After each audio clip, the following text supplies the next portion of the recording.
What's up guys, you're watching the Sip Show, and if you're new to my channel, don't forget to subscribe and a like. Today our topic is PlayStation 4 error, and the error is CE-34632-8, content unavailable. So here I'm just going to share my screen on the left side, and here we are at the screen. Here you just check your application is up to date or not, your content is up to date or not. If sometimes you get that error, some kind of not available, and when you try to download from the PS store and you get the option kind of not available your content on the PlayStation store, then you just go check the network sometime, and also you must check the here is the system software update. You must check the system software is up to date or not, because sometimes your system software is not supported the new content, and if not updated you must update it. Then go back here, you must check the storages also, and not do the initialize your data will be deleted. Do not do this.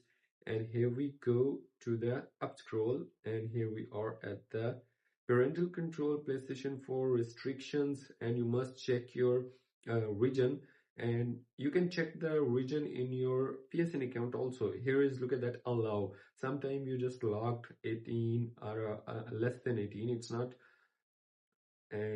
going to work. And here is the check the country in a region, and some application or content is not available in some region, so you must check the region, which region you have your content. You just make a PSN account and download in the PSN account the same content you have in your region.